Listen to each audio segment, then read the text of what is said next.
Assalamualaikum warahmatullahi wabarakatuh. Semoga kita semua diberikan keberkahan dalam hidup. Amin ya rabbal alamin.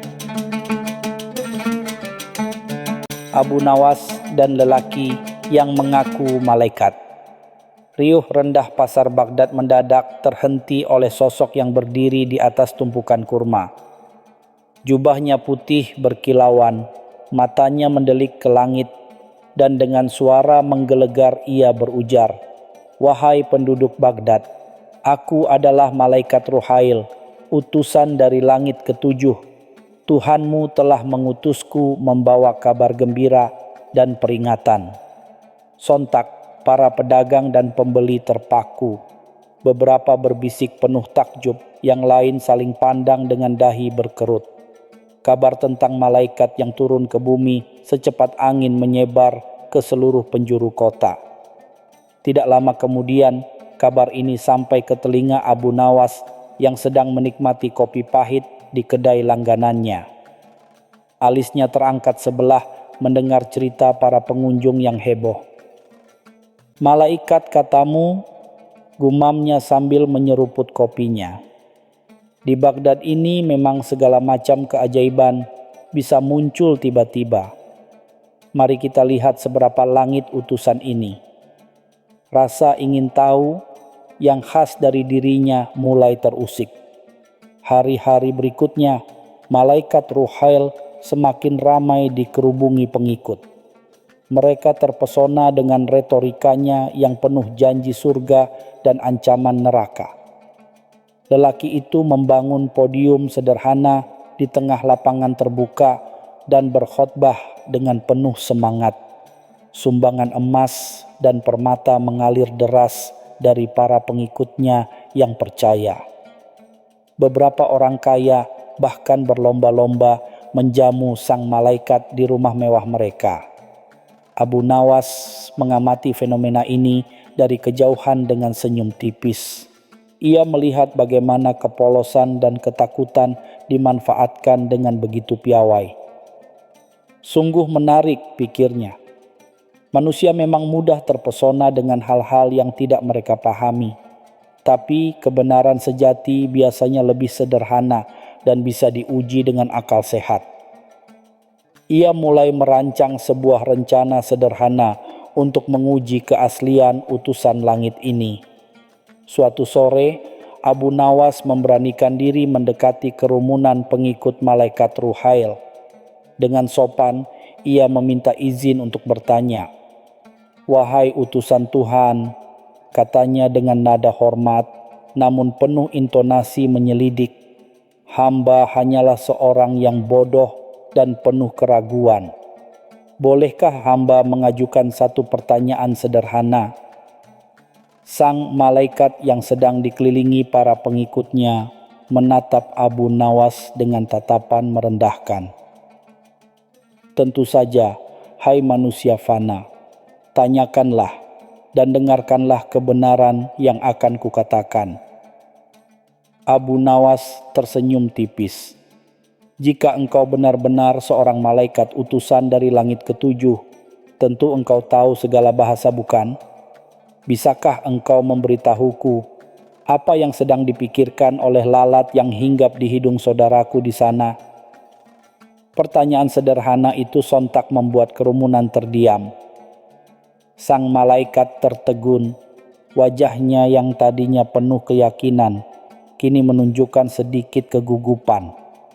Keheningan menyelimuti lapangan. Para pengikut malaikat Ruhail saling berpandangan, menunggu jawaban yang pasti akan membuktikan kebenaran klaim pemimpin mereka. Namun, sang malaikat hanya terdiam, matanya bergerak gelisah. Ia mencoba mengalihkan perhatian dengan berdeham keras dan kembali menatap langit seolah mencari ilham. Abu Nawas menunggu dengan sabar. Tatapannya tidak lepas dari wajah sang malaikat. Ia melihat setitik keringat mulai muncul di dahi lelaki berjubah putih itu. Kegugupan terpancar jelas dari gerak-geriknya yang tidak lagi sepercaya diri sebelumnya. Beberapa pengikut mulai menunjukkan keraguan di wajah mereka. Setelah beberapa saat yang terasa lama, malaikat Ruhail akhirnya bersuara dengan nada yang tidak lagi menggelegar. "Wahai manusia yang penuh keraguan," katanya dengan sedikit memaksa, "pertanyaanmu sungguh tidak pantas bagi seorang utusan langit. Urusan para serangga bukanlah urusanku. Aku menyampaikan pesan-pesan yang lebih agung dan penting bagi keselamatan jiwa kalian." Alasan itu terdengar lemah dan tidak memuaskan. Beberapa pengikut mulai berbisik-bisik mempertanyakan mengapa seorang malaikat yang katanya mengetahui segala hal tidak bisa menjawab pertanyaan sesederhana itu. Abu Nawas tersenyum dalam hati. Rencananya mulai berjalan sesuai harapan. Abu Nawas tidak menyerah. Dengan nada yang tetap sopan, ia kembali bertanya, "Jika demikian, wahai utusan mulia, mungkin ada pertanyaan lain yang lebih pantas. Di langit ketujuh yang engkau tinggali, berapa jumlah bintang yang berkelip di malam hari? Tentu engkau mengetahuinya dengan pasti." Pertanyaan ini jauh lebih sulit untuk dijawab dengan kebohongan belaka. Sang malaikat kembali terdiam. Kali ini wajahnya terlihat pucat. Ia menyadari bahwa ia telah terjebak dalam permainan logika yang sederhana namun mematikan. Para pengikutnya semakin menunjukkan ketidakpercayaan. Beberapa di antara mereka mulai menjauhkan diri dari podium. Malaikat Ruhail mencoba berbagai cara untuk mengelak dari pertanyaan Abu Nawas. Ia berbicara tentang misteri langit yang tak terjangkau oleh akal manusia biasa, dan mencoba mengalihkan pembicaraan ke hal-hal yang lebih abstrak. Namun, Abu Nawas dengan tenang terus mendesak, "Jika engkau adalah utusan Tuhan, maka pengetahuan tentang ciptaannya seharusnya bukan lagi sebuah misteri bagimu," katanya dengan nada yang sulit dibantah. Akhirnya, di bawah tatapan curiga para pengikutnya, malaikat Ruhail mengaku tidak tahu jumlah bintang di langit. Ia berkilah bahwa tugasnya hanyalah menyampaikan pesan moral, bukan menghitung benda-benda langit. Pengakuan itu bagai petir di siang bolong bagi para pengikutnya. Kepercayaan mereka mulai runtuh seketika. Dengan runtuhnya kepercayaan para pengikut, satu persatu dari mereka mulai berani bertanya tentang hal-hal yang selama ini mereka ragukan. Seorang pedagang kurma bertanya tentang ramalan cuaca yang selalu meleset. Seorang ibu bertanya tentang obat untuk penyakit anaknya yang tak kunjung datang dari petunjuk langit. Terpojok, lelaki berjubah putih itu mulai menunjukkan kegugupan yang semakin menjadi-jadi. Di tengah kericuhan pertanyaan, seorang mantan kenalan lelaki itu maju ke depan. "Aku mengenalnya," serunya. "Dia bukan malaikat. Namanya adalah Barsum, seorang pengangguran yang dulunya sering berkhayal menjadi orang kaya." Sontak, kebohongan besar itu terungkap. Jubah putih yang berkilauan ternyata hanyalah kain usang yang dijahit sedemikian rupa agar terlihat mewah. Mendengar pengakuan mantan kenalannya, amarah warga Baghdad yang merasa tertipu meluap. Mereka menyerbu podium dan menarik turun Barsum yang ketakutan. Emas dan permata yang dulunya mereka sumbangkan kini mereka rampas kembali dengan geram. Beberapa orang bahkan ingin menghakimi Barsum di tempat itu juga. Abu Nawas dengan sigap menenangkan kerumunan yang marah. "Wahai warga Baghdad yang bijaksana," serunya, "biarkan hukum yang berbicara. Kita telah mendapatkan pelajaran berharga hari ini. Janganlah mudah percaya pada perkataan manis dan penampilan luar. Gunakanlah akal dan logika yang telah diberikan Tuhan kepada kita." Setelah kerumunan tenang, Abu Nawas membawa Barsum ke hadapan hakim. Di pengadilan, Barsum mengakui semua perbuatannya. Ia mengaku tergiur dengan kekayaan dan kekuasaan yang bisa didapat dengan memanfaatkan kepolosan orang lain. Ia memohon ampun dan berjanji tidak akan mengulangi perbuatannya. Hakim yang bijaksana mendengarkan dengan saksama. Ia kemudian menoleh kepada Abu Nawas. "Wahai Abu Nawas, engkau telah berjasa mengungkap kebohongan ini. Apa pendapatmu tentang hukuman yang setimpal bagi orang ini?" Abu Nawas berpikir sejenak sebelum menjawab. "Wahai hakim yang adil," kata Abu Nawas, "hukuman penjara mungkin akan membuatnya menyesali perbuatannya, namun tidak akan mengembalikan kerugian para korban. Hukuman cambuk mungkin akan membuatnya jera, namun akan meninggalkan luka fisik dan dendam. Hamba mengusulkan hukuman yang lebih mendidik." Abu Nawas kemudian mengusulkan agar Barsum dihukum untuk bekerja membersihkan seluruh masjid di Baghdad selama 1 tahun penuh. Selain itu, ia juga harus mendengarkan khotbah dari para ulama terkemuka setiap minggunya dan menghafal setidaknya 10 hadis sahih.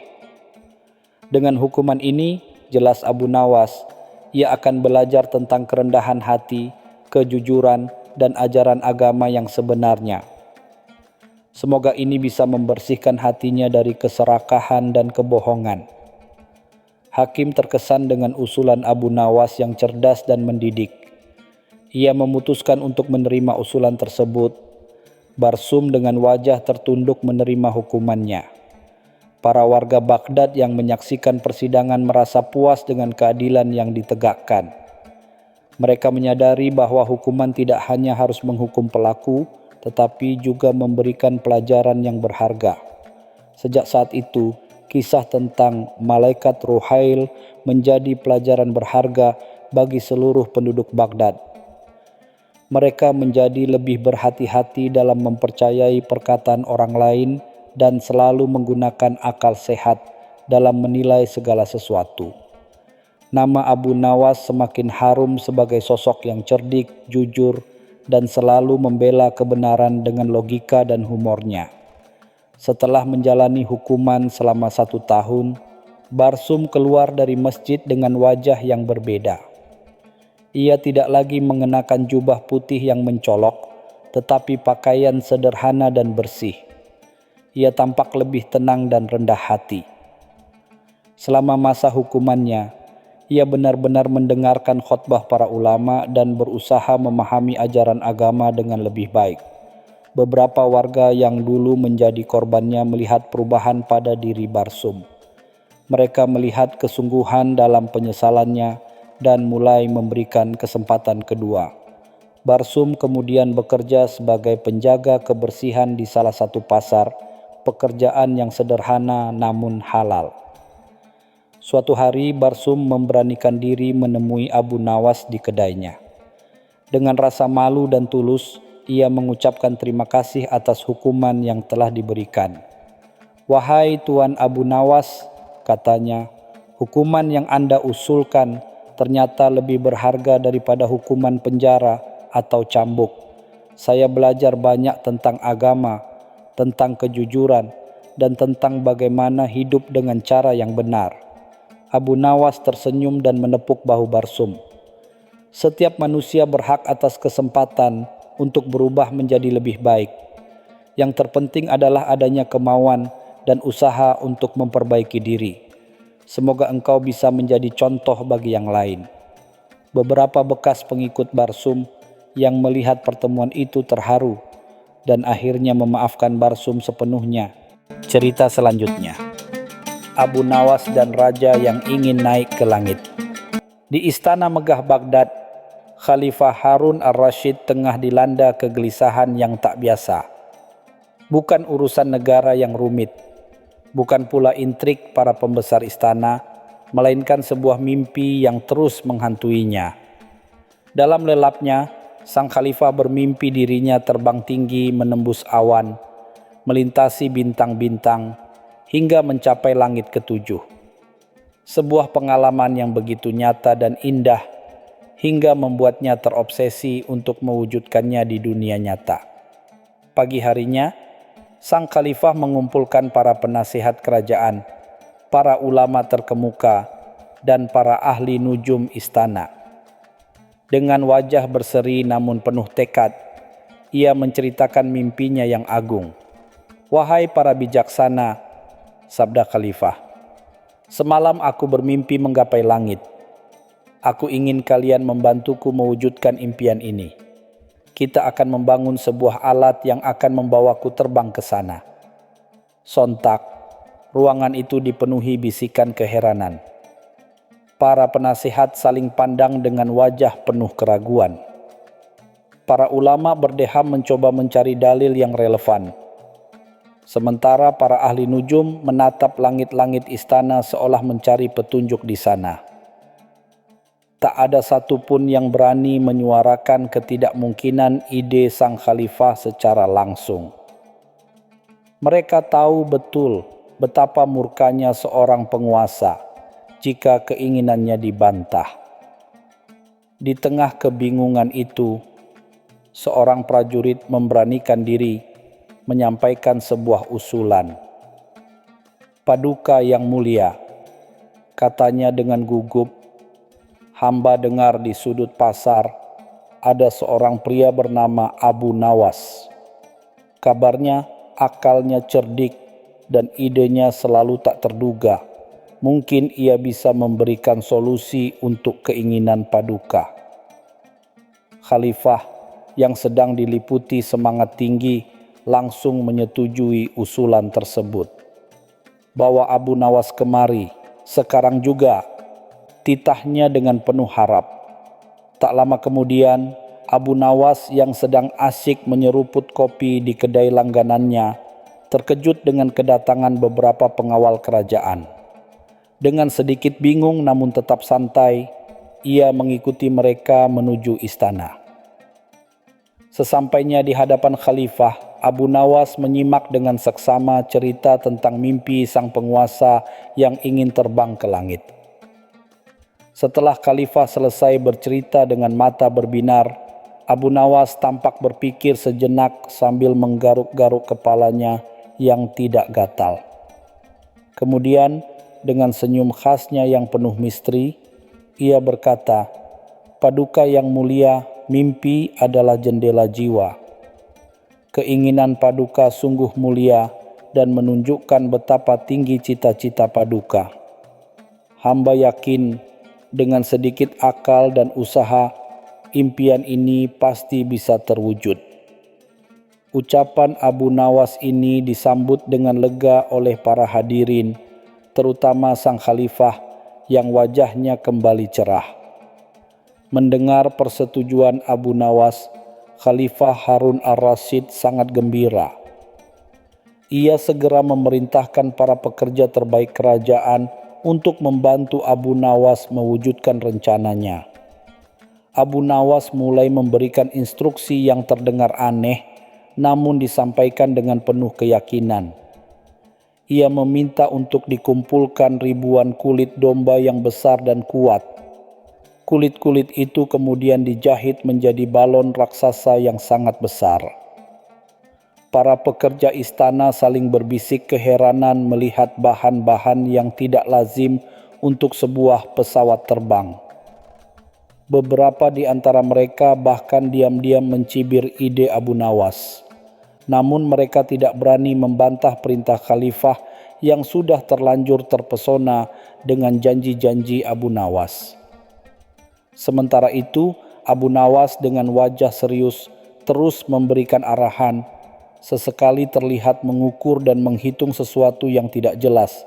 Setelah balon raksasa dari kulit domba selesai dibuat, Abu Nawas memerintahkan untuk mengisi balon tersebut dengan asap dari pembakaran berbagai macam rempah-rempah dan minyak wangi. Asap yang mengepul berwarna-warni dan berbau harum memenuhi halaman istana, membuat para penghuni istana semakin bingung. Khalifah sendiri tampak antusias menyaksikan proses yang menurutnya ajaib ini. "Wahai Abu Nawas," tanya Khalifah dengan rasa ingin tahu yang besar, "mengapa balon ini diisi dengan asap berbau wangi? Apakah ini bagian dari kekuatan magis agar bisa terbang?" Abu Nawas tersenyum misterius. "Tentu saja paduka yang mulia," jawabnya dengan nada meyakinkan. Asap wangi ini akan menarik perhatian para malaikat di langit. Mereka akan turun dan membantu mengangkat balon ini ke atas. Penjelasan Abu Nawas ini, meskipun terdengar tidak masuk akal, diterima begitu saja oleh khalifah yang sudah dibutakan oleh keinginannya. Langkah selanjutnya yang diperintahkan Abu Nawas adalah membuat sebuah keranjang besar yang terbuat dari rotan pilihan. Keranjang itu dihias dengan kain-kain sutra berwarna cerah dan diikatkan di bawah balon raksasa.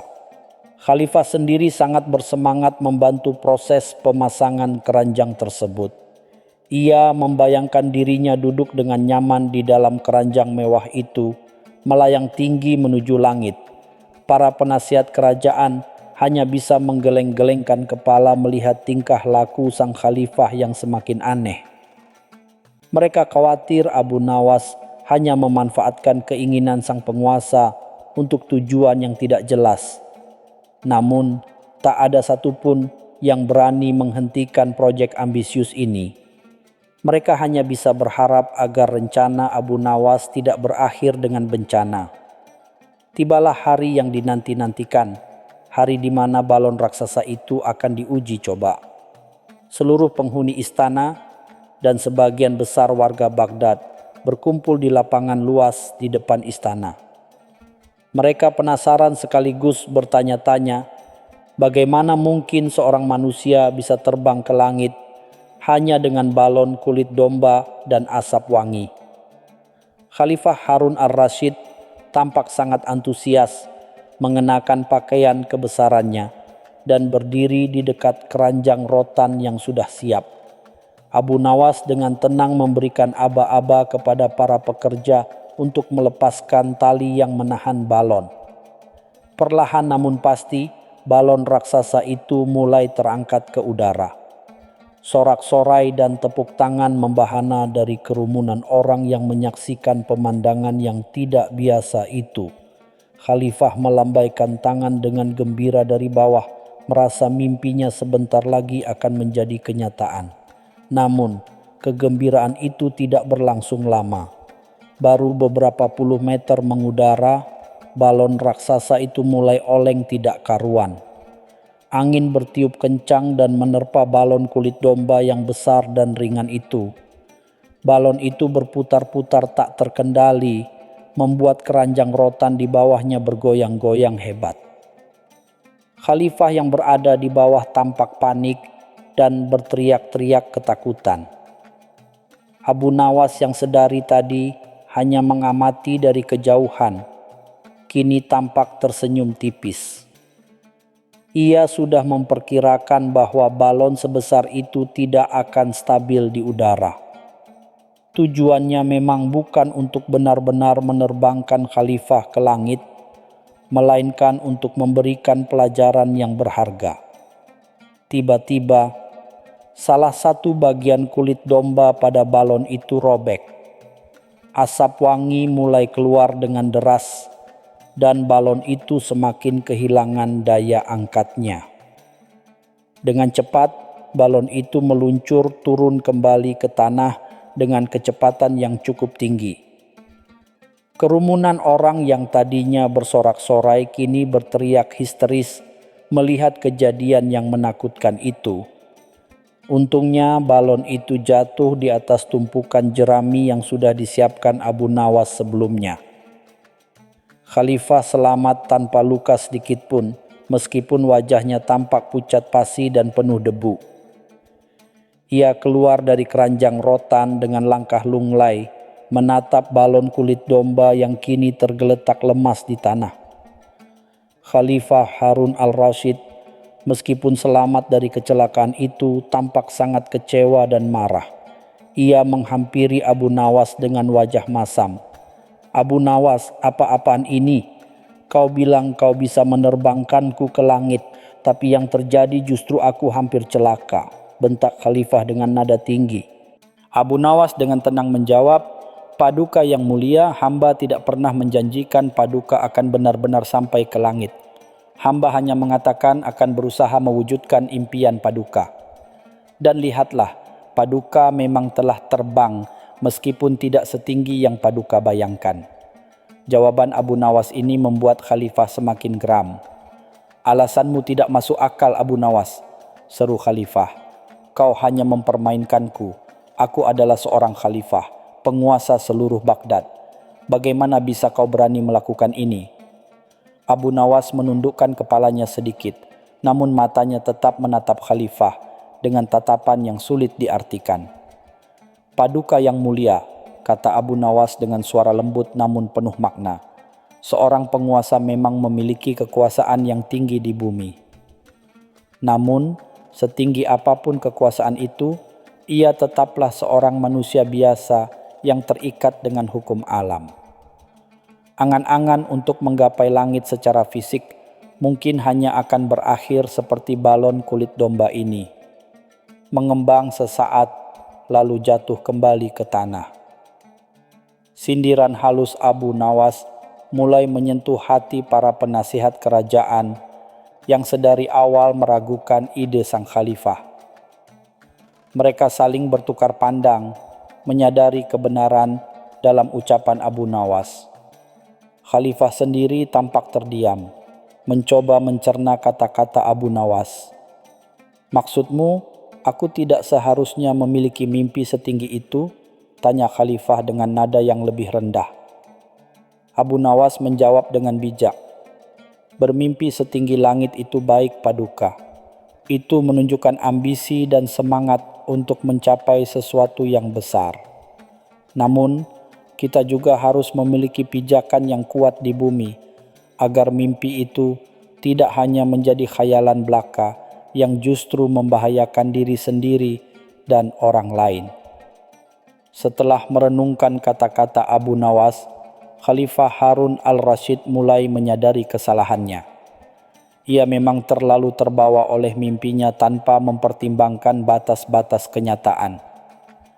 Ia kemudian bertanya kepada Abu Nawas, "Lalu wahai Abu Nawas, adakah cara lain yang lebih masuk akal agar aku bisa merasakan terbang dan melihat dunia dari ketinggian?" Abu Nawas tersenyum mendengar pertanyaan itu. Ia senang melihat sang khalifah mulai berpikir lebih realistis. "Tentu saja ada, Paduka yang mulia," jawab Abu Nawas. "Kita tidak perlu membangun balon raksasa yang berbahaya. Ada cara yang lebih aman dan lebih bermanfaat untuk mewujudkan keinginan Paduka." Abu Nawas kemudian mengusulkan untuk membangun sebuah menara yang sangat tinggi di atas istana. Dari puncak menara itu, Khalifah bisa melihat seluruh kota Baghdad dan pemandangan yang membentang luas di sekitarnya. Selain itu, Abu Nawas juga menyarankan untuk mengundang para ahli pembuat layang-layang terbaik dari seluruh penjuru negeri. Mereka akan membuat layang-layang raksasa yang bisa dinaiki oleh khalifah untuk merasakan sensasi terbang yang lebih aman. Khalifah tampak tertarik dengan ide-ide Abu Nawas kali ini. Ia membayangkan dirinya berdiri di puncak menara, menikmati angin sepoi-sepoi sambil memandang keindahan Baghdad dari ketinggian. Ia juga membayangkan dirinya melayang-layang di udara dengan layang-layang raksasa, merasakan sensasi terbang yang lebih terkontrol. Maka pembangunan menara tinggi pun dimulai. Para pekerja istana bekerja keras siang dan malam untuk mewujudkan ide Abu Nawas. Sementara itu, para ahli layang-layang mulai merancang dan membuat layang-layang raksasa yang kuat dan indah. Khalifah sendiri ikut terlibat dalam proses pembangunan dan pembuatan, menunjukkan antusiasmenya yang kembali membara, namun kali ini dengan harapan yang lebih realistis. Para penasihat kerajaan merasa lega melihat perubahan sikap sang khalifah. Mereka berharap proyek kali ini akan berjalan dengan lancar dan memberikan manfaat yang nyata bagi sang penguasa dan seluruh rakyat Baghdad. Mereka juga semakin menghargai kecerdikan Abu Nawas yang mampu memberikan nasihat dengan cara yang unik dan efektif. Setelah beberapa waktu, menara tinggi di atas istana akhirnya selesai dibangun. Dari puncaknya, Khalifah Harun al-Rashid bisa melihat pemandangan kota Baghdad yang sangat indah. Sungai Tigris tampak berkelok-kelok seperti pita perak. Rumah-rumah penduduk terlihat seperti kotak-kotak kecil dan masjid-masjid megah menjulang tinggi dengan kubah dan menaranya yang indah. Khalifah merasa takjub dan puas melihat pemandangan yang begitu luas dan menakjubkan itu. Ia menyadari bahwa ia tidak perlu benar-benar terbang ke langit untuk merasakan keindahan dunia dari ketinggian. Cukup dengan berada di tempat yang tinggi, ia sudah bisa menikmati perspektif yang berbeda dan mengagumi ciptaan Tuhan. Tak lama kemudian, layang-layang raksasa yang dibuat oleh para ahli juga selesai. Layang-layang itu terbuat dari kain sutra berwarna-warni dengan hiasan lukisan yang indah. Ukurannya sangat besar, cukup untuk menampung beberapa orang di dalamnya.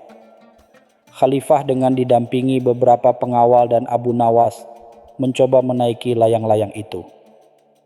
Dengan bantuan angin yang bertiup sepoi-sepoi, layang-layang raksasa itu perlahan terangkat ke udara.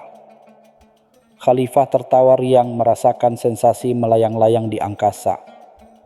Ia bisa melihat istananya dari sudut pandang yang berbeda, dan seluruh kota Baghdad tampak semakin indah dari atas sana. Khalifah sangat menikmati pengalaman terbang dengan layang-layang raksasa itu. Ia merasa seperti anak kecil yang sedang bermain dengan mainan kesukaannya. Ia berterima kasih kepada Abu Nawas karena telah membantunya mewujudkan impiannya dengan cara yang lebih aman dan menyenangkan. Dari kejadian ini, Khalifah Harun al-Rashid belajar bahwa tidak semua keinginan yang muluk harus diwujudkan secara harfiah. Kadang-kadang ada cara lain yang lebih bijaksana dan realistis untuk mencapai tujuan yang sama. Ia juga semakin menghargai akal cerdik Abu Nawas yang selalu bisa memberikan solusi yang tak terduga namun efektif. Cerita selanjutnya. Kisah Abu Nawas di labirin Raja Ganjil. Malam sunyi di Baghdad dikejutkan oleh ketukan pelan namun mendesak di pintu rumah Abu Nawas. Dengan malas, penyair jenaka itu membuka pintu dan mendapati seorang pria berpakaian serba hitam dengan wajah pucat berdiri di ambang pintu. Utusan itu menyampaikan undangan dari Raja Ganjil, seorang penguasa yang terkenal eksentrik dan gemar akan hal-hal aneh, untuk datang ke istananya keesokan harinya. Abu Nawas, meskipun merasa sedikit was-was dengan nama raja tersebut, tak kuasa menolak undangan seorang penguasa, apalagi dengan iming-iming imbalan yang dijanjikan utusan itu. Keesokan harinya, Abu Nawas tiba di istana megah yang arsitekturnya sungguh membingungkan, penuh dengan lorong-lorong buntu dan pintu-pintu yang seolah tak mengarah kemanapun. Raja Ganjil menyambutnya dengan senyum lebar yang sedikit menakutkan. Sang raja menjelaskan bahwa ia telah membangun sebuah labirin lelucon di dalam istananya, sebuah tempat penuh dengan teka-teki menggelitik dan jebakan-jebakan jenaka. Raja menantang Abu Nawas untuk menavigasi labirin tersebut dan memecahkan semua lelucon di dalamnya. Jika berhasil, hadiah besar menantinya. Jika gagal, ia harus menjadi pelayan istana selama setahun. Abu Nawas memasuki labirin yang ternyata lebih rumit dari yang ia bayangkan.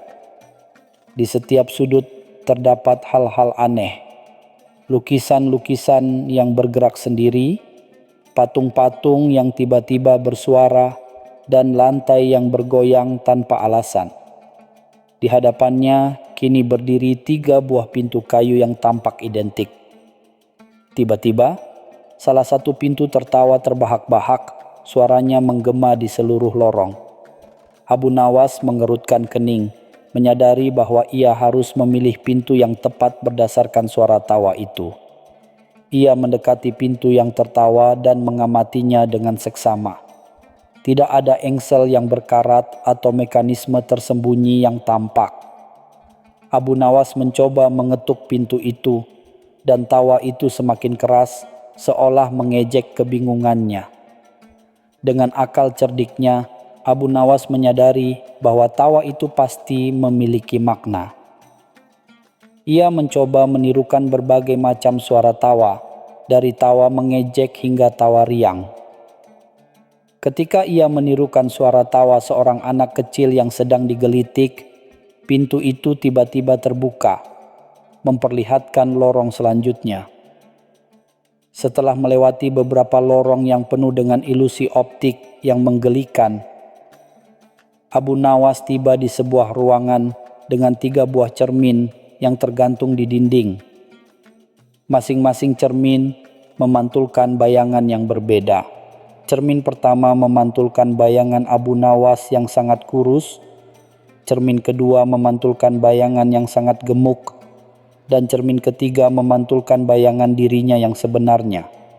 Sebuah tulisan terukir di bawah cermin-cermin itu, hanya cermin kejujuran yang akan membimbingmu.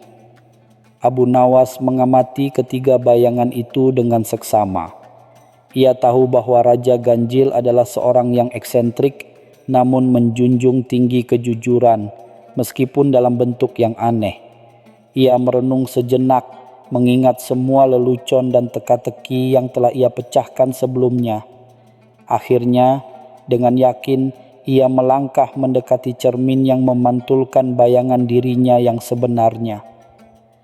Ketika ia menyentuh permukaan cermin itu bergeser ke samping, membuka jalan menuju bagian selanjutnya dari labirin. Abu Nawas kini berada di sebuah ruangan yang di tengahnya terdapat sebuah meja bundar. Di atas meja itu terdapat 3 buah cawan yang tertutup. Aroma yang berbeda samar-samar tercium dari masing-masing cawan. Sebuah catatan tergeletak di samping meja itu bertuliskan, "Setiap cawan menyimpan rasa yang berbeda, hanya rasa yang tepat akan membuka jalan." Abu Nawas mengendus aroma dari masing-masing cawan. Yang pertama berbau manis seperti madu, yang kedua berbau asam seperti cuka, dan yang ketiga berbau pahit seperti empedu. Abu Nawas mencoba menebak rasa di balik setiap cawan. Ia teringat akan berbagai macam ramuan dan minuman yang pernah ia coba di Baghdad. Ia juga mengingat selera humor Raja Ganjil yang seringkali tidak terduga. Setelah berpikir keras, Abu Nawas mengambil sedikit cairan dari cawan yang berbau manis dan mencicipinya. Rasanya memang manis, seperti sirup kurma. Kemudian ia mencicipi cairan dari cawan yang berbau asam, dan benar saja, rasanya asam seperti air jeruk nipis. Terakhir, ia mencicipi cairan dari cawan yang berbau pahit, dan lidahnya langsung merasakan pahitnya kopi yang sangat pekat. Setelah mencicipi ketiga cairan itu, Abu Nawas masih belum mengerti bagaimana rasa-rasa ini akan membukakan jalan baginya. Ia kembali membaca catatan itu dengan lebih teliti. Tiba-tiba, ia menyadari bahwa catatan itu tidak hanya berbicara tentang rasa, tetapi juga tentang rasa yang tepat. Abu Nawas berpikir tentang rasa yang tepat dalam sebuah lelucon, yaitu rasa yang pas, tidak berlebihan dan tidak kurang. Ia kembali mengendus aroma dari ketiga cawan itu, mencoba merasakan rasa yang berbeda dari sekadar manis, asam, dan pahit. Ia kembali fokus pada aroma dari cawan pertama yang manis. Ia membayangkan aroma madu yang bercampur dengan kehangatan rempah-rempah, sebuah aroma yang membangkitkan rasa nyaman dan bahagia. Kemudian, ia membayangkan aroma asam dari cawan kedua, bukan hanya sekadar asam, tetapi asam yang menyegarkan seperti aroma buah-buahan di pagi hari. Terakhir, ia membayangkan aroma pahit dari cawan ketiga, bukan hanya pahit yang tidak enak, tetapi pahit yang kompleks seperti aroma kopi yang baru diseduh yang justru membangkitkan semangat. Abu Nawas menyadari bahwa rasa yang tepat yang dimaksud oleh Raja Ganjil bukanlah rasa dari cairan itu sendiri, melainkan sensasi atau emosi yang ditimbulkannya. Ia berpikir tentang bagaimana menggabungkan ketiga rasa ini untuk menciptakan sebuah sensasi yang tepat. Ia teringat akan kebiasaan orang-orang di Baghdad yang sering mencampurkan sedikit rasa pahit pada minuman manis mereka untuk menyeimbangkan rasa. Ia juga teringat akan hidangan yang menggabungkan rasa manis dan asam untuk menciptakan kesegaran. Dengan keyakinan baru, Abu Nawas mengambil sedikit dari cairan manis dan mencampurnya dengan sedikit cairan pahit di telapak tangannya. Ia mengendus campuran itu dan merasakan aroma yang lebih kompleks dan menarik. Kemudian ia menambahkan sedikit cairan asam ke dalam campuran itu. Aroma yang dihasilkan sungguh unik, perpaduan antara manis yang hangat, pahit yang dalam, dan asam yang menyegarkan. Tiba-tiba, lantai di depannya bergetar dan sebuah pintu tersembunyi terbuka, mengungkapkan jalan menuju episode selanjutnya. Abu Nawas kini berada di sebuah ruangan yang dipenuhi dengan berbagai macam alat musik tradisional Baghdad. Ada oud, rebana, dan seruling yang tergeletak di atas meja.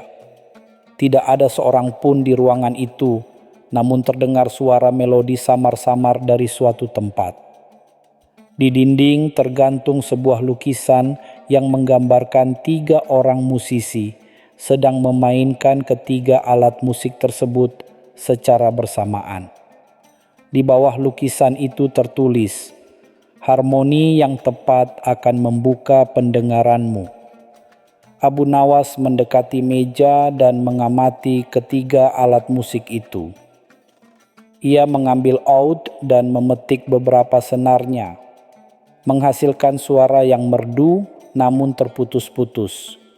Kemudian ia mencoba memainkan rebana, menghasilkan ritme yang sederhana.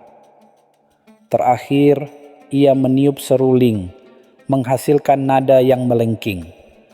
Ia menyadari bahwa ia harus menciptakan sebuah harmoni dari ketiga alat musik ini, namun ia bukanlah seorang musisi ulung. Abu Nawas kembali mendengarkan melodi samar-samar yang terdengar di ruangan itu. Ia mencoba mengenali nada-nada dan ritmenya. Melodi itu terdengar sederhana, namun memiliki pola yang berulang. Abu Nawas menyadari bahwa ia harus menirukan melodi itu dengan ketiga alat musik yang ada. Ia mencoba memadukan suara oud, rebana, dan seruling mengikuti irama dan nada yang ia dengar. Awalnya terdengar sumbang dan tidak karuan. Namun Abu Nawas tidak menyerah. Ia terus mencoba dan mendengarkan dengan seksama. Ia memetik oud dengan lebih hati-hati, memukul rebana dengan ritme yang lebih teratur, dan meniup seruling dengan nada yang lebih tepat. Perlahan-lahan, suara yang ia hasilkan mulai menyerupai melodi yang ia dengar. Ia menyadari bahwa kunci dari teka-teki ini bukanlah keahlian bermain musik yang hebat, melainkan kemampuan untuk mendengarkan dan meniru dengan tepat. Setelah beberapa kali mencoba, akhirnya Abu Nawas berhasil menciptakan harmoni yang hampir sempurna dari ketiga alat musik itu. Suara oud yang lembut mengalun sebagai melodi utama. Rebana memberikan ritme yang stabil, dan seruling menambahkan sentuhan melodi yang lebih tinggi. Ketika harmoni itu mencapai puncaknya, tiba-tiba dinding di hadapannya bergeser, mengungkapkan sebuah lorong baru yang gelap. Abu Nawas tersenyum, menyadari bahwa ia telah berhasil memecahkan teka-teki suara ini dengan ketelitian dan kesabarannya. Abu Nawas memasuki sebuah ruangan yang remang-remang. Di tengah ruangan terdapat sebuah obor yang menyala redup, dan di salah satu dinding terbentang sebuah layar putih besar. Ketika Abu Nawas melangkah lebih jauh, tiba-tiba muncul bayangan-bayangan aneh di layar. Bayangan itu bergerak-gerak dan mengeluarkan suara-suara yang tidak jelas, seolah sedang berbicara dalam bahasa yang tidak dimengerti. Di bawah layar tertulis, "Dengarkanlah perkataan bayangan, karena di sanalah kebenaran tersembunyi." Abu Nawas mengamati bayangan-bayangan itu dengan penuh perhatian. Ada bayangan berbentuk binatang-binatang aneh, tumbuhan-tumbuhan yang bergerak sendiri, dan sosok-sosok manusia dengan bentuk yang tidak lazim. Suara-suara yang keluar dari bayangan itu terdengar seperti gumaman dan bisikan yang bercampur aduk. Abu Nawas merasa bingung, bagaimana mungkin ia bisa memahami perkataan dari bayangan-bayangan yang tidak jelas ini. Abu Nawas mencoba mendekati layar untuk melihat bayangan-bayangan itu dengan lebih jelas. Namun, semakin dekat ia, bayangan-bayangan itu justru semakin kabur dan sulit dikenali. Ia menyadari bahwa ia tidak bisa memahami perkataan bayangan secara langsung. Ia harus mencari pola atau petunjuk tersembunyi di balik gerakan dan suara-suara aneh itu. Abu Nawas kembali menjauh dan mengamati layar dari kejauhan. Ia mencoba fokus pada gerakan-gerakan yang berulang dan suara-suara yang terdengar dominan. Perlahan-lahan, Abu Nawas mulai melihat pola dalam gerakan bayangan-bayangan itu. Ia melihat ada gerakan yang menyerupai orang yang sedang menunjuk ke arah tertentu, dan ada gerakan yang menyerupai orang yang sedang menggelengkan kepala. Ia juga mulai mengenali beberapa suara yang terdengar seperti suku kata yang diucapkan berulang-ulang. Abu Nawas mencoba menghubungkan gerakan dan suara-suara itu, mencari makna yang mungkin tersembunyi di dalamnya. Setelah beberapa saat mengamati dengan seksama, Abu Nawas mulai memahami bahwa bayangan-bayangan itu sedang menyampaikan sebuah pesan melalui gerakan dan suara-suara yang disederhanakan. Ia menyadari bahwa gerakan menunjuk mungkin berarti ke sana, dan gerakan menggelengkan kepala mungkin berarti tidak. Ia juga mulai mengenali beberapa suku kata yang diucapkan berulang-ulang, seperti timur, selatan, dan atas. Dengan pemahamannya ini, Abu Nawas mencoba menerjemahkan seluruh rangkaian gerakan dan suara dari bayangan-bayangan itu. Ia menyadari bahwa bayangan-bayangan itu sedang memberikan petunjuk arah. Mereka menunjuk ke arah timur, kemudian menggelengkan kepala, lalu menunjuk ke arah selatan, dan akhirnya menunjuk ke arah atas. Abu Nawas menyimpulkan bahwa ia harus mencari jalan keluar yang berada di arah tenggara ruangan ini, di bagian yang lebih tinggi. Ia mengamati sekeliling ruangan dan menemukan sebuah tangga tersembunyi yang mengarah ke atas di sudut tenggara ruangan itu. Dengan senyum penuh kemenangan, Abu Nawas menaiki tangga tersebut. Di ruangan berikutnya, Abu Nawas mendapati 3 buah jam pasir dengan ukuran yang berbeda. Jam pasir pertama berukuran besar dan berisi banyak pasir, jam pasir kedua berukuran sedang, dan jam pasir ketiga berukuran kecil dengan pasir yang hampir habis.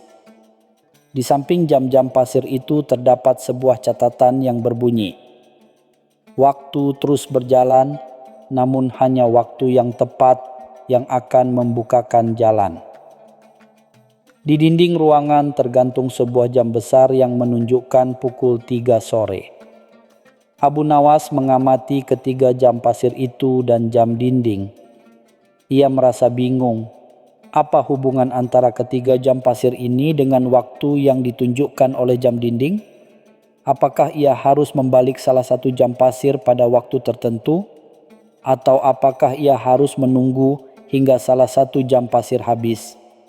Abu Nawas mencoba membalik jam pasir yang paling besar, namun tidak terjadi apa-apa. Ia kemudian mencoba membalik jam pasir yang paling kecil, namun pasirnya sudah hampir habis. Abu Nawas kembali membaca catatan itu dengan lebih seksama. Ia merenungkan tentang konsep waktu dan bagaimana waktu bisa menjadi menyesatkan. Ia berpikir tentang bagaimana Raja Ganjil seringkali menggunakan permainan kata dan kiasan dalam teka-tekinya. Tiba-tiba, Abu Nawas menyadari bahwa teka-teki ini mungkin tidak berkaitan dengan waktu yang sebenarnya, melainkan tentang representasi waktu. Ia melihat kembali ketiga jam pasir itu. Jam pasir yang besar mungkin melambangkan waktu yang lama, jam pasir yang sedang melambangkan waktu yang sedang, dan jam pasir yang kecil melambangkan waktu yang singkat. Ia kemudian melihat jam dinding yang menunjukkan pukul 3 sore. Abu Nawas berpikir tentang bagaimana angka 3 seringkali diasosiasikan dengan sesuatu yang sedang atau pertengahan. Misalnya, dalam banyak cerita dan perumpamaan, angka 3 seringkali menandakan sebuah keseimbangan atau titik tengah. Dengan pemahaman ini, Abu Nawas kembali melihat ketiga jam pasir itu. Abu Nawas menyimpulkan bahwa waktu yang tepat yang dimaksud dalam teka-teki ini bukanlah waktu tertentu dalam hitungan jam atau menit, melainkan representasi dari waktu yang sedang. Oleh karena itu, ia yakin bahwa ia harus memilih jam pasir yang berukuran sedang. Dengan hati-hati, Abu Nawas mengambil jam pasir yang berukuran sedang dan membaliknya. Seketika itu juga, terdengar suara gemuruh pelan dan sebuah pintu tersembunyi di belakang jam dinding terbuka. Abu Nawas tersenyum lega. Ia kembali berhasil memecahkan teka-teki Raja Ganjil yang cerdik. Bagian 1. Ruangan yang kosong melompong. Abu Nawas memasuki sebuah ruangan yang tampak kosong melompong. Tidak ada perabotan, tidak ada lukisan, bahkan tidak ada jendela. Hanya ada sebuah lingkaran yang terbuat dari tali di tengah-tengah lantai. Di dalam lingkaran itu terdapat sebuah batu kecil berwarna hitam. Di dinding tertulis sebuah kalimat singkat. Apa yang hilang di sini akan menuntunmu kembali. Abu Nawas mengamati ruangan itu dengan bingung. Apa yang mungkin hilang di ruangan yang sekosong ini? Abu Nawas berjalan mengelilingi lingkaran tali itu, mencoba mencari petunjuk. Ia memeriksa setiap sudut ruangan, berharap menemukan sesuatu yang terlewatkan. Namun, tetap saja ia tidak menemukan apapun selain lingkaran tali dan batu hitam di dalamnya. Abu Nawas mulai merasa frustrasi. Apakah Raja Ganjil sedang mempermainkannya? Bagaimana mungkin sesuatu yang hilang bisa menuntunnya kembali jika ia bahkan tidak tahu apa yang hilang itu? Abu Nawas duduk di tepi lingkaran tali, mencoba memikirkan teka-teki ini dari sudut pandang yang berbeda. Ia merenungkan tentang konsep kehilangan. Seringkali, sesuatu yang hilang meninggalkan jejak, meskipun jejak itu tidak selalu terlihat secara fisik. Ia memikirkan tentang kenangan yang hilang, kesempatan yang hilang, atau bahkan kata-kata yang tidak terucapkan yang bisa meninggalkan rasa kehilangan yang mendalam. Tiba-tiba, perhatian Abu Nawas tertuju pada lingkaran tali di lantai. Ia menyadari bahwa lingkaran itu membentuk sebuah ruang, sebuah tempat. Dan di dalam tempat itu ada sebuah batu hitam. Abu Nawas berpikir, apa yang biasanya ada di dalam sebuah tempat atau ruangan? Biasanya ada berbagai macam benda, perabotan, atau bahkan orang. Namun, ruangan ini kosong. Jadi apa yang hilang di sini adalah segala sesuatu yang seharusnya ada di dalam sebuah ruangan. Abu Nawas menyadari bahwa kunci dari teka-teki ini adalah dengan membayangkan apa yang hilang dari ruangan itu. Ia mulai memejamkan mata dan membayangkan dirinya berada di dalam ruangan yang penuh dengan perabotan mewah. Setelah berhasil melewati ruangan kosong dengan teka-teki kehilangan, Abu Nawas tiba di sebuah ruangan yang tampak seperti ruang kerja Raja Ganjil. Di meja terdapat berbagai macam gulungan perkamen, pena bulu, dan tinta. Di tengah ruangan berdiri sebuah cermin besar yang memantulkan bayangan Abu Nawas. Namun, di bawah cermin itu tertulis sebuah pertanyaan yang tampak sederhana namun membingungkan. Siapakah yang sedang melihat? Abu Nawas menatap bayangannya di cermin. Jelas bahwa ia sedang melihat dirinya sendiri. Namun ia yakin bahwa teka-teki terakhir ini pasti memiliki makna yang lebih dalam. Ia merenungkan tentang identitas dan persepsi diri. Apakah yang melihat hanya sekadar mata fisiknya? Ataukah ada aspek lain dari dirinya yang turut mengamati? Abu Nawas mencoba berbagai jawaban dalam benaknya, namun tidak ada satupun yang terasa benar-benar memuaskan. Abu Nawas terus menatap bayangannya, mencoba mencari jawaban di balik tatapan matanya sendiri. Ia mengingat kembali semua teka-teki dan lelucon yang telah ia pecahkan di labirin ini. Setiap teka-teki menuntutnya untuk berpikir di luar batas kelaziman, untuk melihat sesuatu dari sudut pandang yang berbeda. Tiba-tiba, ia menyadari bahwa pertanyaan, siapakah yang sedang melihat, mungkin tidak mengacu pada identitas fisiknya, melainkan pada kesadarannya, pada aku yang sesungguhnya yang sedang mengamati pengalaman ini. Ia menyadari bahwa yang melihat bukanlah hanya Abu Nawas sang penyair, melainkan juga akal budinya, kecerdasannya, dan pengalamannya yang telah membantunya menavigasi labirin ini. Yang melihat adalah esensi dirinya yang mampu memahami lelucon Raja Ganjil dan menemukan solusi di setiap tantangan. Dengan pemahaman ini, Abu Nawas merasa yakin dengan jawabannya. Dengan keyakinan yang teguh, Abu Nawas menghadap cermin itu dan menjawab pertanyaan yang terukir di bawahnya. Ia tidak menyebutkan namanya, melainkan berkata dengan lantang, yang melihat adalah kesadaran yang mencari, akal budi yang memahami, dan pengalaman yang membimbing.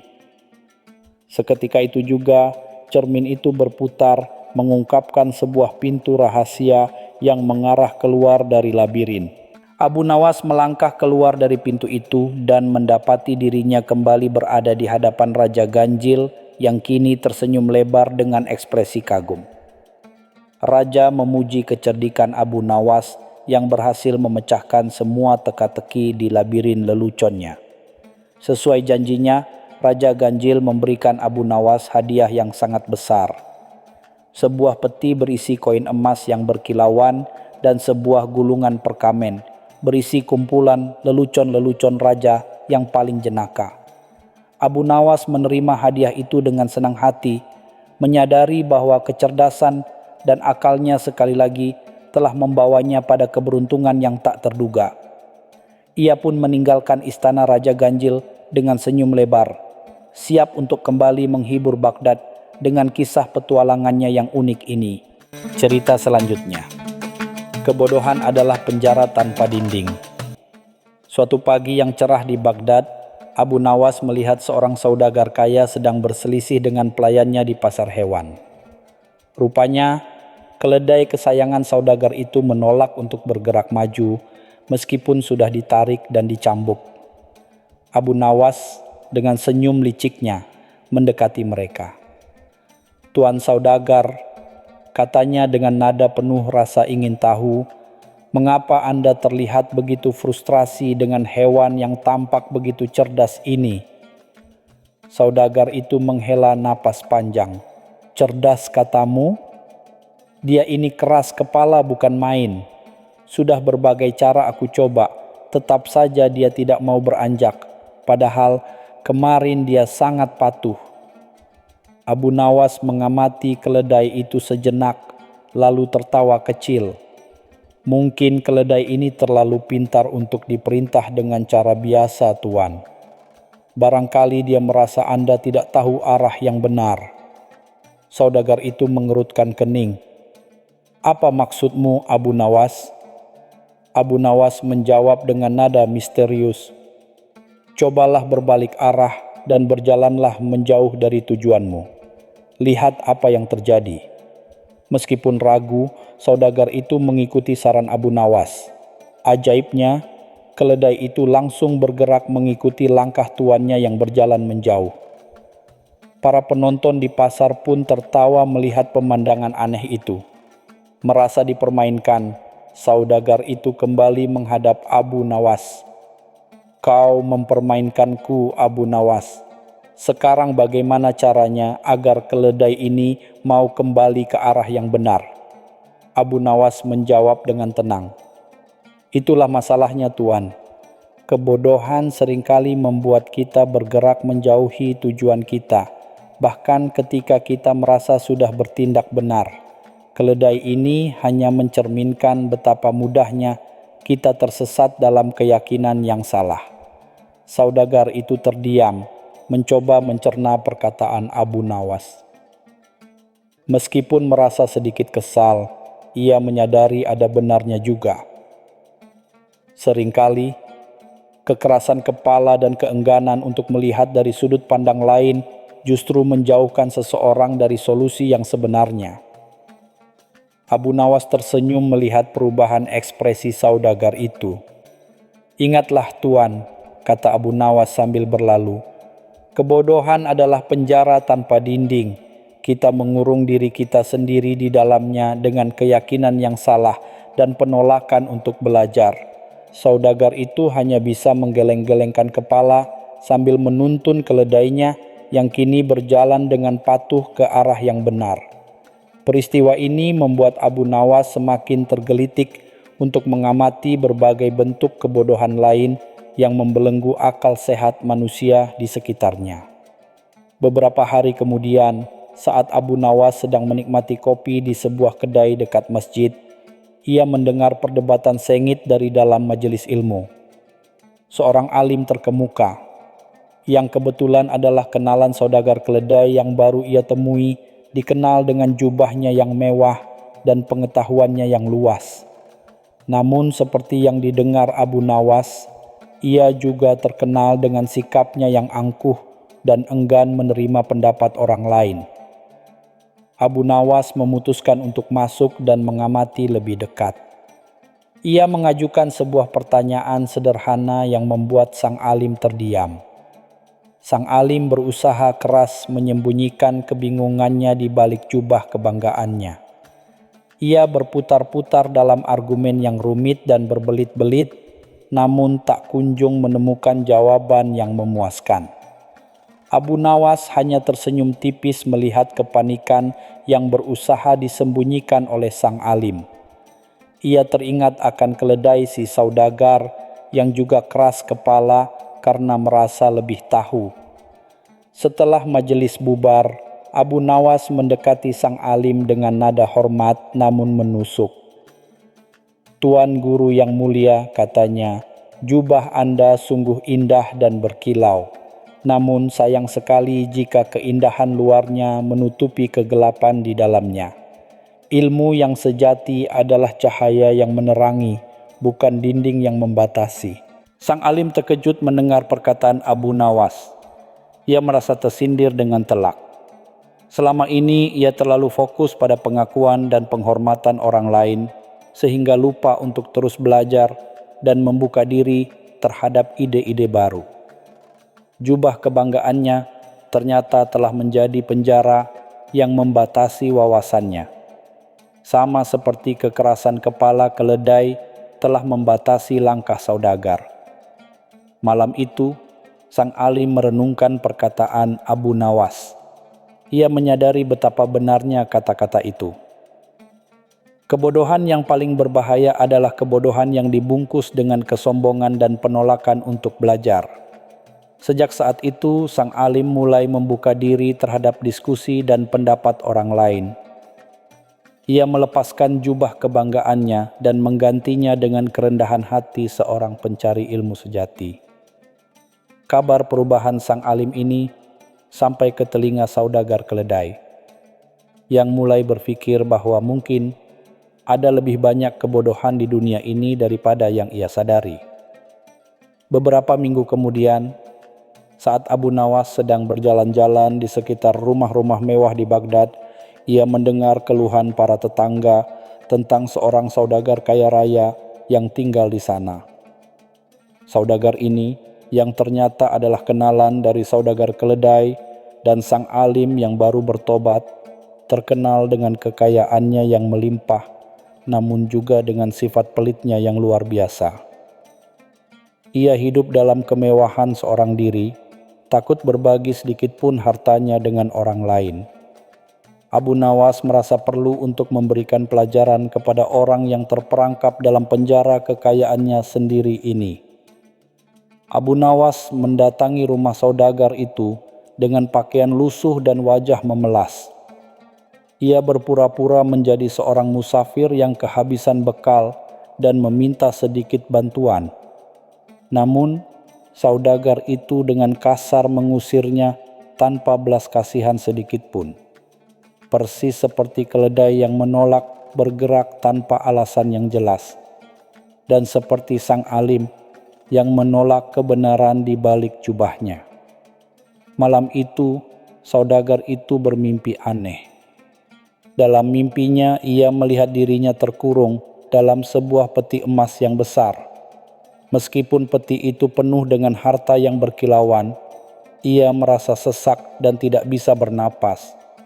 Ia berteriak minta tolong, namun tidak ada seorang pun yang mendengarnya. Ia merasa sangat kesepian dan menyesali kekayaannya yang tidak bisa ia nikmati. Mimpi ini membuatnya teringat akan cerita Abu Nawas tentang penjara tanpa dinding. Keesokan harinya, saudagar itu terbangun dengan perasaan yang aneh. Mimpi itu terasa begitu nyata dan membuatnya merenungkan kehidupannya. Ia menyadari bahwa kekayaannya tidak ada artinya jika tidak bisa membawa kebahagiaan bagi dirinya dan orang lain. Kebodohannya selama ini telah membuatnya terpenjara dalam kekayaannya sendiri, terisolasi dari dunia luar seperti keledai yang menolak jalan dan alim yang menolak ilmu baru. Sejak saat itu, saudagar itu berubah menjadi seorang yang dermawan. Ia mulai berbagi kekayaannya dengan orang-orang yang membutuhkan dan merasakan kebahagiaan yang belum pernah ia rasakan sebelumnya. Ia menyadari bahwa kekayaan yang sebenarnya bukanlah jumlah harta yang dimiliki, melainkan manfaat yang bisa diberikan kepada sesama. Berita tentang perubahan si kaya pelit ini sampai ke telinga seorang gubernur di wilayah kekuasaan khalifah, membuatnya bertanya-tanya tentang kekuasaan dan tanggung jawab seorang pemimpin. Di sebuah wilayah kekuasaan Khalifah Harun al-Rashid yang berbatasan dengan wilayah saudagar yang baru bertobat, terdapat seorang gubernur yang dikenal dengan kekuasaannya yang absolut dan tindakannya yang lalim. Ia memerintah dengan tangan besi, tidak peduli dengan penderitaan rakyatnya. Kabar tentang kesewenang-wenangan gubernur ini sampai ke telinga Abu Nawas melalui para pedagang yang melintasi wilayah tersebut. Abu Nawas merasa prihatin dengan keadaan itu dan teringat akan berbagai bentuk kebodohan yang telah ia saksikan. Ia berencana memberinya pelajaran tentang bahaya kekuasaan yang membutakan. Abu Nawas menyamar sebagai seorang pedagang kain dan berhasil masuk ke istana gubernur. Ia membawa kain-kain indah yang memikat hati sang gubernur. Namun, di sela-sela pujiannya terhadap kain-kain itu, Abu Nawas menyelipkan sindiran-sindiran halus tentang kekuasaan yang tidak adil dan pemimpin yang tidak peduli pada rakyatnya, menggunakan perumpamaan tentang keledai yang salah arah, alim yang tertutup, dan orang kaya yang kesepian. Awalnya, sang gubernur tidak menyadari maksud Abu Nawas. Namun, semakin lama, ia mulai merasa tidak nyaman dengan perkataan pedagang kain itu. Sindiran-sindiran Abu Nawas seperti cermin yang memantulkan keburukan tindakannya selama ini. Ia mulai merasa gelisah dan bertanya-tanya tentang kebenaran kata-kata Abu Nawas. Ia teringat akan perubahan mendadak pada saudagar kaya di wilayah tetangga yang mungkin disebabkan oleh kesadaran yang sama. Suatu malam sang gubernur tidak bisa tidur. Ia terus memikirkan perkataan Abu Nawas. Ia menyadari bahwa kekuasaan yang ia genggam selama ini telah membutakan matanya dan menjauhkannya dari keadilan dan kebenaran. Kebodohannya dalam menyalahgunakan kekuasaan telah menciptakan penjara kegelapan di sekelilingnya, mengisolasi dirinya dari kebahagiaan dan rasa hormat sejati seperti peti emas yang mengurung si kaya pelit. Keesokan harinya, sang gubernur memanggil Abu Nawas. Alih-alih marah, ia justru meminta maaf dan berterima kasih atas nasihatnya. Sejak saat itu, sang gubernur mulai memerintah dengan lebih adil dan bijaksana. Ia mendengarkan keluhan rakyatnya dan berusaha untuk memperbaiki kesalahannya di masa lalu. Perubahan ini membawa kedamaian dan kemakmuran bagi wilayahnya. Namun, berita tentang sebuah tradisi aneh di sebuah desa terpencil menarik perhatian Abu Nawas, membuatnya penasaran akan bentuk kebodohan lain yang mungkin tersembunyi di sana. Beberapa waktu kemudian, saat Abu Nawas melakukan perjalanan keluar kota, ia tiba di sebuah desa terpencil yang ternyata berada tidak jauh dari wilayah gubernur yang baru bertobat. Di sana, ia menemukan sebuah tradisi aneh yang mengharuskan seorang pemuda menikahi wanita pertama yang ia temui di jalan pada hari ulang tahunnya. Tradisi ini sudah berlangsung turun-temurun dan tidak ada seorang pun yang berani mempertanyakannya, meskipun seringkali membawa kesedihan dan ketidakbahagiaan bagi para pemuda dan pemudi desa. Suatu ketika, seorang pemuda bernama Farhan merasa sangat cemas menjelang hari ulang tahunnya. Ia takut jika wanita pertama yang ia temui adalah seseorang yang tidak ia cintai atau bahkan tidak cocok dengannya. Ia menceritakan kekhawatiran itu kepada Abu Nawas yang sedang berkunjung ke desa tersebut, berharap orang bijak itu bisa memberikan solusi seperti yang ia lakukan pada saudagar, alim, dan gubernur sebelumnya. Abu Nawas mendengarkan cerita Farhan dengan seksama. Kemudian ia mengumpulkan para tetua desa di balai pertemuan. Ia bertanya kepada mereka, mengapa tradisi aneh ini harus dipertahankan? Apakah kebahagiaan seseorang harus ditentukan oleh pertemuan kebetulan di jalan? Bukankah ini sama seperti membiarkan keledai memilih jalan tanpa pertimbangan? Atau membiarkan keangkuhan menutupi ilmu pengetahuan? Atau membiarkan kekayaan mengisolasi dari kebahagiaan sejati? Pertanyaan Abu Nawas itu membuat para tetua desa terdiam. Mereka tidak pernah mempertanyakan tradisi itu sebelumnya dan baru menyadari betapa tidak masuk akalnya tradisi tersebut. Abu Nawas melanjutkan, kebodohan yang paling berbahaya adalah kebodohan yang bersembunyi di balik kedok tradisi. Kita seringkali menerima begitu saja apa yang diwariskan tanpa berpikir kritis apakah hal itu masih relevan dan membawa kebaikan. Tradisi tanpa akal sehat adalah penjara tanpa dinding yang mengurung kebahagiaan dan kemajuan. Setelah perdebatan yang cukup panjang dan penuh pertimbangan, akhirnya para tetua desa setuju untuk menghapus tradisi aneh tersebut. Farhan dan para pemuda lainnya merasa lega dan bahagia karena kini mereka memiliki kebebasan untuk memilih pasangan hidup mereka sendiri berdasarkan cinta dan kecocokan, bukan lagi berdasarkan takdir di jalan. Abu Nawas tersenyum melihat perubahan positif itu.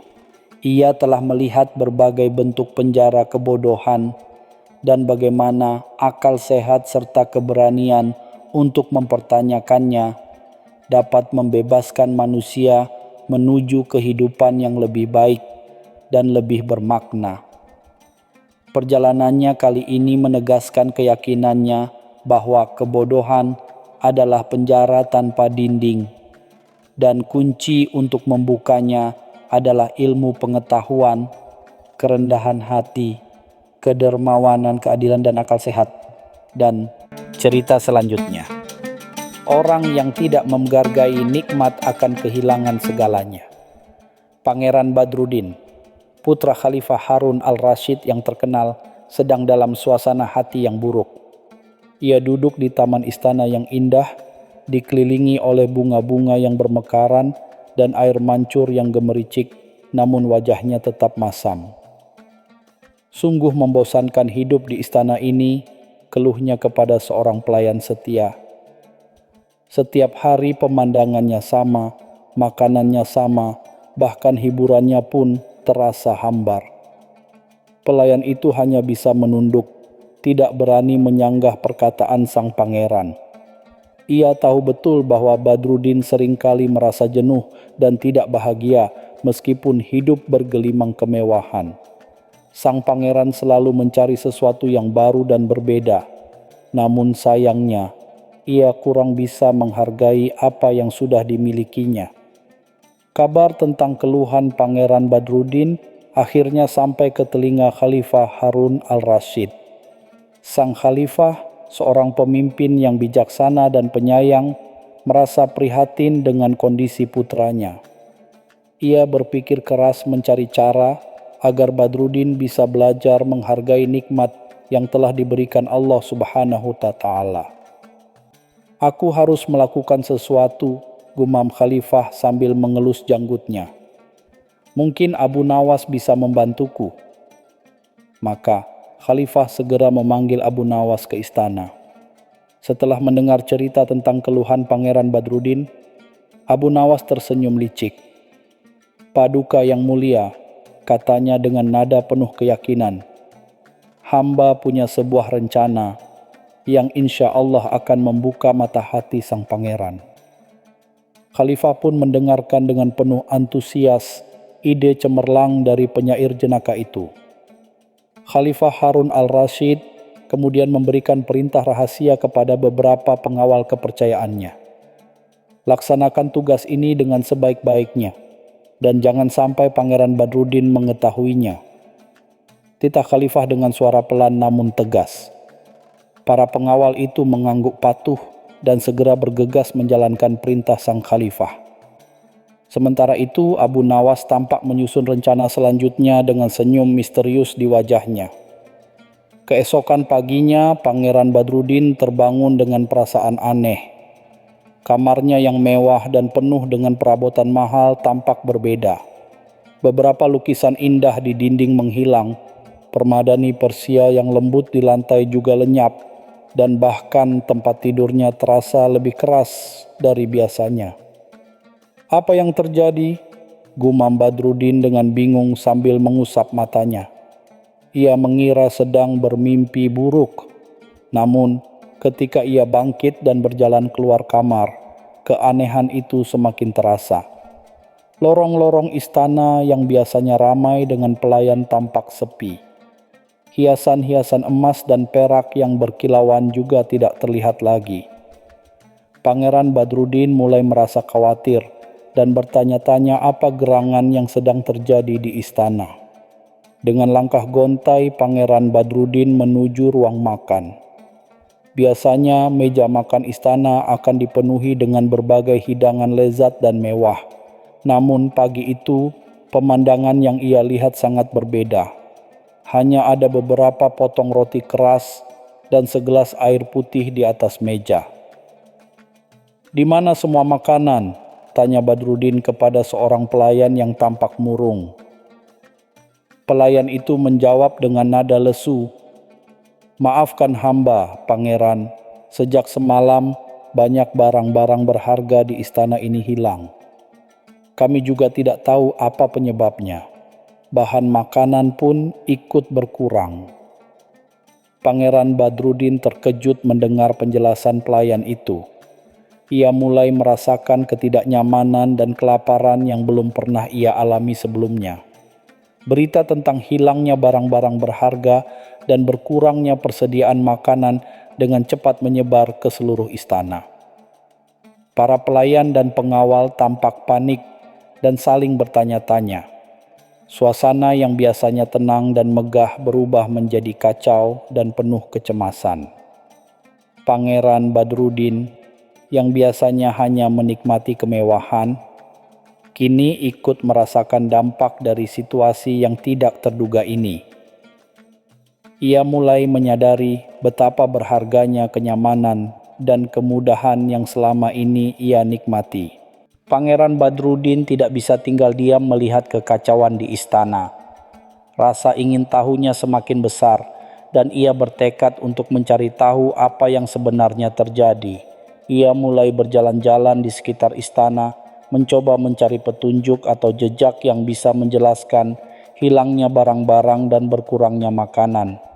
Ia memeriksa setiap sudut ruangan, lorong dan taman, berharap menemukan sesuatu yang aneh. Namun, semakin lama ia mencari, semakin ia merasa bingung. Tidak ada tanda-tanda perampokan atau kerusakan yang bisa ia temukan. Semuanya tampak rapi, hanya saja barang-barang berharga dan persediaan makanan memang menghilang tanpa jejak. Pangeran Badruddin mulai merasa frustrasi dan bertanya-tanya apakah ini hanya mimpi buruk yang berkepanjangan. Saat sedang berjalan di taman belakang istana, Pangeran Badruddin melihat seorang pria berjubah lusuh sedang duduk di bawah pohon kurma. Pria itu tampak tenang dan tidak terpengaruh oleh kepanikan yang melanda istana. Dengan rasa penasaran, Badruddin mendekati pria itu dan bertanya, "Wahai Tuan, apakah Anda tahu apa yang sedang terjadi di istana ini? Banyak barang hilang dan makanan pun berkurang."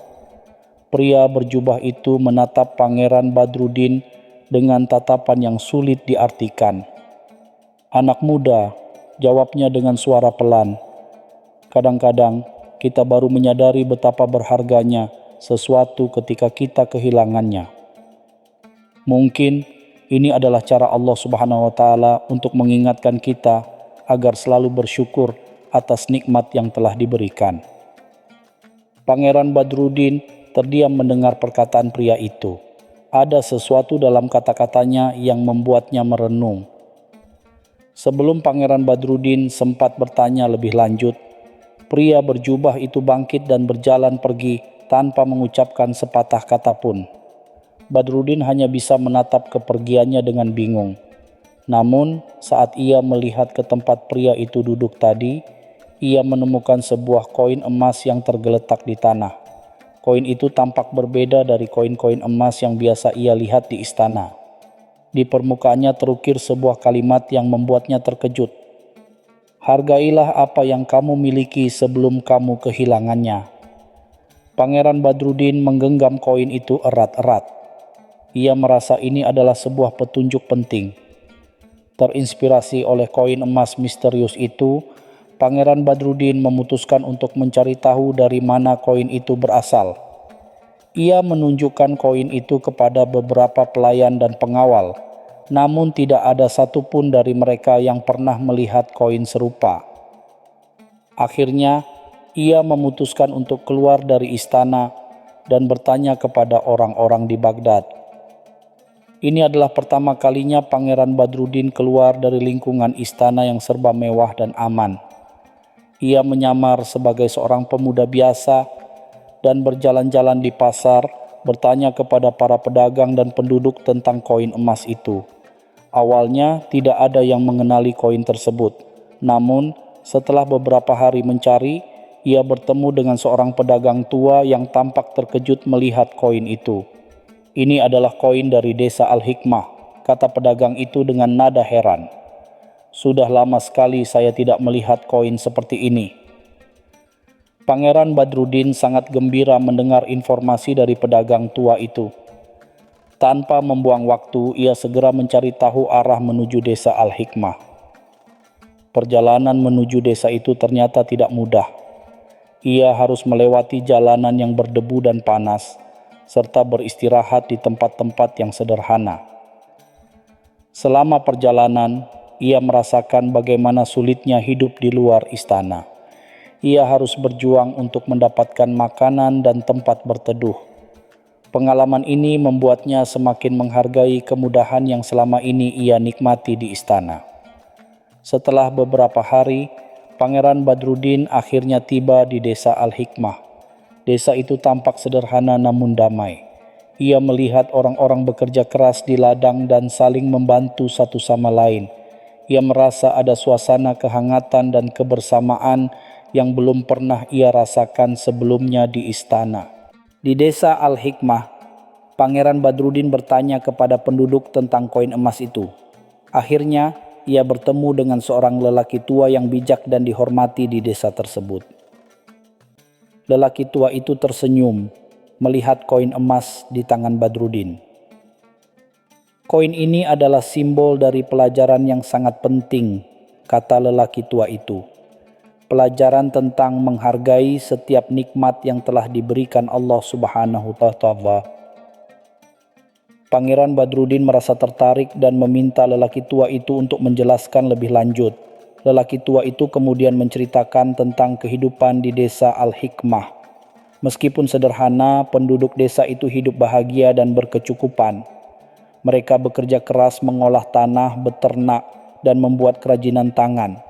Mereka selalu bersyukur atas hasil panen yang melimpah, kesehatan yang baik, dan keharmonisan antar sesama. Mereka tidak pernah mengeluh atau merasa kekurangan, meskipun hidup mereka jauh dari kemewahan istana. Pangeran Badruddin mendengarkan cerita itu dengan penuh perhatian. Ia mulai menyadari bahwa kebahagiaan tidak selalu bergantung pada kekayaan dan kemewahan. Kebahagiaan sejati terletak pada rasa syukur, kerja keras, dan kebersamaan. Ia melihat bagaimana penduduk desa Al-Hikmah bisa menikmati hal-hal sederhana dalam hidup mereka, seperti makanan yang lezat hasil panen sendiri, udara segar, dan keindahan alam sekitar. Lelaki tua itu kemudian melanjutkan ceritanya. Ia menceritakan tentang masa lalu desa Al-Hikmah ketika penduduknya pernah terlena dengan kemakmuran dan melupakan rasa syukur. Mereka menjadi boros, suka bermewah-mewahan, dan tidak peduli dengan sesama. Akibatnya, Allah Subhanahu wa Ta'ala memberikan ujian kepada mereka. Hasil panen menjadi buruk, penyakit mewabah, dan perselisihan sering terjadi. Mereka kehilangan semua nikmat yang pernah mereka miliki. Barulah setelah mengalami kesulitan dan kehilangan, mereka menyadari kesalahan mereka dan kembali bertobat. Mereka belajar untuk menghargai setiap berkat yang diberikan Allah Subhanahu wa Ta'ala, sekecil apapun itu. Sejak saat itu, kehidupan di desa Al-Hikmah kembali menjadi damai dan sejahtera. Koin emas yang dipegang Pangeran Badruddin adalah pengingat akan pelajaran berharga tersebut. Tiba-tiba, saat lelaki tua itu sedang bercerita, Pangeran Badruddin melihat sosok yang sangat familiar berjalan mendekat. Sosok itu adalah Abu Nawas. Pangeran Badruddin terkejut dan bertanya, "Abu Nawas, apa yang Anda lakukan di sini?" Abu Nawas tersenyum lebar dan menjawab, "Hamba hanya menjalankan perintah Paduka Khalifah untuk memberikan pelajaran yang berharga kepada pangeran." Ternyata, hilangnya barang-barang berharga dan berkurangnya makanan di istana adalah bagian dari rencana Abu Nawas dan Khalifah. Koin emas itu sengaja diletakkan agar Pangeran Badruddin tertarik untuk mencari tahu asalnya dan belajar dari kehidupan di desa Al-Hikmah. Pangeran Badruddin merasa malu dan menyadari betapa bodohnya ia selama ini karena tidak bisa menghargai nikmat yang telah ia terima. Pangeran Badruddin kembali ke istana dengan hati yang berbeda. Ia segera menghadap Khalifah Harun al-Rashid dan meminta maaf atas segala keluhan dan ketidakbersyukurannya selama ini. Ia menceritakan pengalamannya di desa Al-Hikmah dan pelajaran berharga yang telah ia petik. Khalifah tersenyum lega melihat perubahan pada putranya. "Anakku," kata Khalifah dengan lembut, "inilah hikmah di balik semua kejadian ini. Semoga kamu selalu ingat untuk menghargai setiap nikmat Allah Subhanahu wa Ta'ala." Pangeran Badruddin juga meminta maaf kepada para pelayan dan pengawal atas sikapnya yang kurang baik selama ini. Ia berjanji akan menjadi pemimpin yang lebih bijaksana dan peduli terhadap kesejahteraan semua orang di istana. Suasana di istana pun kembali normal dan penuh kehangatan. Barang-barang yang hilang ternyata hanya disembunyikan sementara dan kini dikembalikan seperti semula. Persediaan makanan pun kembali melimpah. Sejak saat itu, Pangeran Badruddin benar-benar berubah. Ia tidak lagi merajuk atau mengeluh tentang kehidupannya di istana.